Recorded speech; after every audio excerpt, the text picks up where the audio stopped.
The story of Our Lady of Victory and the Battle of Lepanto is a historic event that changed the fate of the Western world and saved Christianity from the Muslim invasion. And it's of such importance that every Catholic should know how it affected history, and it was through the intercession of Our Lady, once more, that this miraculous battle was won.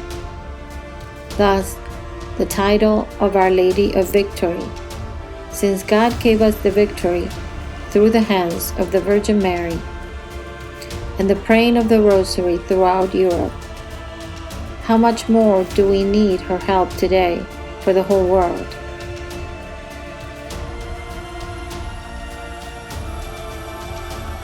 The Battle of Lepanto was a naval combat that took place between the ships of the Holy Catholic League under Don Juan of Austria and the navy of the Ottoman Empire under Ali Pasha, supported by a large fleet of corsairs. The Ottoman Empire was far too powerful for any one Christian kingdom to stand against. And although all of Western Europe was threatened, only Spain and the Papal States, the territory of Savoy, the Republic of Venice, the Republic of Genoa, and the Knights of St. John took a stand against them. Altogether, they still had only 212 ships against no less than 278 ships of the Muslims. Pope St. Pius V formed the original Holy League in response to the dire situation in which Christian Europe found itself in 1571. Small bands of Catholic men and remnant armies from various nations came together under the spiritual leadership of the saintly pontiff and the military leadership of Don Juan of Austria. When St. Pius V ascended to St. Peter's throne, Christendom faced dangers perhaps unequaled in its history of continual conflict, not the least of which came from the agitated and violent followers of Muhammad. St. Pius V, a Dominican prelate, before his elevation, did what Catholics have always done in times of acute danger: fly into the arms of the most powerful Mother of God. As a follower of St. Dominic, he knew the most effective means of imploring help was through the recitation of the Holy Rosary. He ordered all monasteries and convents in Rome to increase their prayers for the impending battle and organized rosary processions in which he, as sick as he was, participated. All the information that Pope Pius V had been gathering indicated that the Ottoman force was about to sail across the Mediterranean and adjacent lands, spearheaded by the Turkish fleet, with Italy and Rome as one of its targets. No nation could stand up to the predatory infidels, and the candidates for an alliance were few. Northern Europe had risen up in armed rebellion against the Church, with France deeply involved in the conflict, while much of Europe felt that neutrality was the best policy to follow. Only Spain and Venice had the resources to resist, and they hated each other, along with a deep mistrust.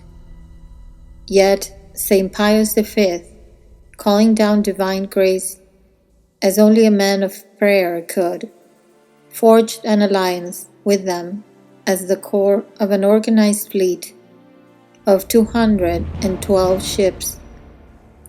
He not only kept them unified, but he convinced them to attack the surrounding threat. The Archbishop of Mexico had an exact copy of the holy image of Guadalupe, sent to King Philip II. who in turn gave it to Andrea Doria, one of the three principal admirals of the fleet, who placed it in his cabin. When the Armada went from file to line in a row and attacked on the morning of October 7, 1571, the blue standard of Our Lady was also flying from the masthead of Don Juan's flagship, but Our Lady's presence that day was more acutely felt through the Holy Rosary. For hundreds of years, the Ottoman Empire had been making advances into Europe, while also making lightning raids along the coastlines to pillage and take slaves. They intended to eventually overwhelm all of Europe, and at that time Catholics stood almost alone and divided against them, as no Protestant force would do anything to oppose the invasion. The advantage in this event went strongly to the Turks, and so Pope Pius V implored all of Christendom to pray the Rosary to the Blessed Virgin Mary to obtain her intercession before the throne of God for their victory. Admiral Andrea Doria sailed to meet the Turks with the image of the Blessed Virgin of Guadalupe prominently displayed in his flagship stateroom. The Venetian forces on Cyprus had been under siege by the Turks during the time that the Catholic forces were preparing to meet them. On August 1, 1571, they surrendered after being assured that they could leave the island free and unopposed.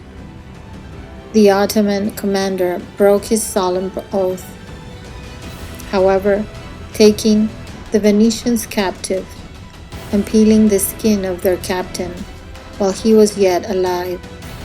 Once he had completed this unspeakable torture, the captain's dead body was hung from a pole on Mustafa's flagship alongside the heads of all the Venetian commanders. This was the type of barbarism the Catholic forces sailed to oppose.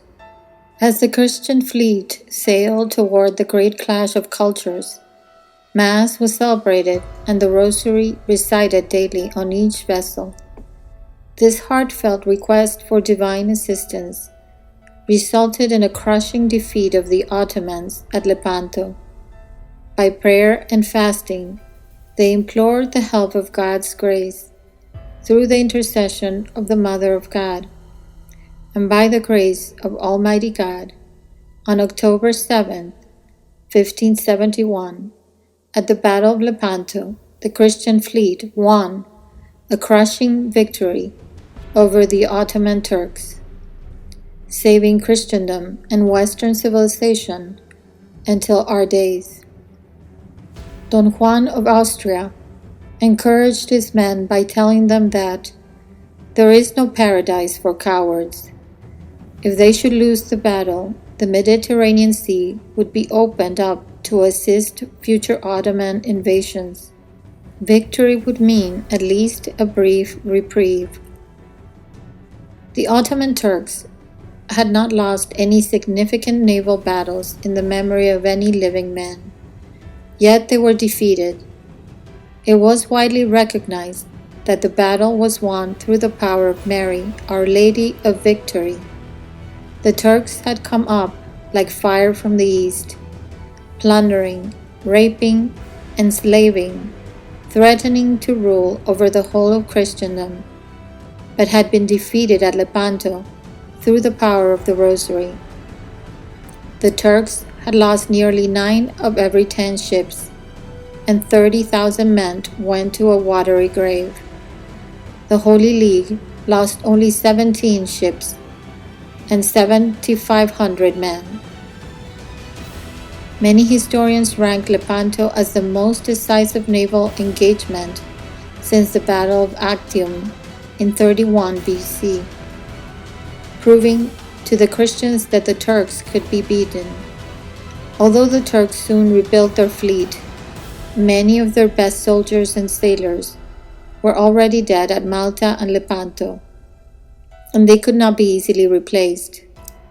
To celebrate Our Lady's intercession, St. Pius V designated October 7 as the Feast of the Holy Rosary and added Help of Christians, Auxilium Christianorum, to the litany of Our Lady of Loreto. While the noise of battle gradually diminished at the bloody waters of Lepanto, St. Pius V was going over accounts in the papal apartments with Bartolo Busotti, his treasurer. Suddenly, he arose with his face radiant with joy and announced, "Let us go to thank God. For this moment, our fleet has defeated the Turks." Human agency brought news to Rome only 2 weeks later. The news filled the Christian world with joy, but nowhere more than at Rome. In thanksgiving to the Mother of God for her help, glorious solemn pontifical ceremonies of gratitude were held in the Basilica of St. Mary. Some may object to the historical example, not that it is inappropriate, but that it happened a long time ago. Yet, the Blessed Virgin made another historical visit to earth just 100 years ago, bringing roughly the same message to a larger distressed population. As Our Lady of the Rosary, she appeared 6 times at Fatima in Portugal to 3 small children. To hear the full story of Fatima, you can find it in another video of my channel. Today, other more sinister errors eat at the heart of Christian culture. Naturalism undermining men's faith in God. Communism is Mary's enemy. It transforms the state into a god to which man must be sacrificed. Men are children of God, sons of Mary, not slaves of the state.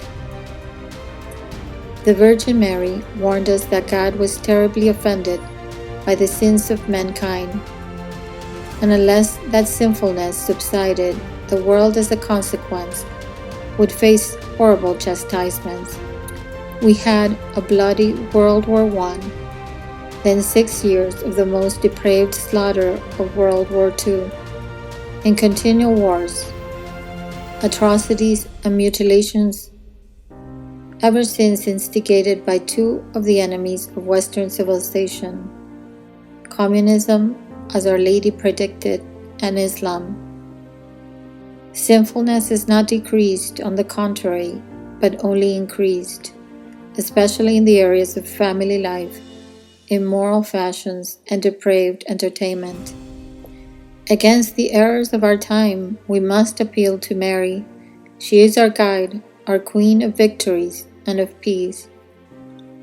For her and for her blessed Son we struggle, and on her powerful intercession with the Prince of Peace we place our trust. The battle today is not against human forces, but against the principalities and powers, the rulers of this world of darkness, the evil spirits in the skies. Our Lady will intervene once again in history, either to help her suffering children who have recourse to her, or to bring down the wrath of God on those who refuse to pray, make sacrifices, and stop offending God. During the 3rd apparition at Fatima, she announced the ultimate result. Finally, my Immaculate Heart will triumph.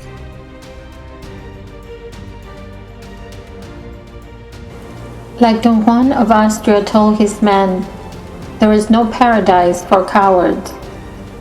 We need leaders and courageous men now more than ever to fight not just for their families, but for all of the Christian civilization.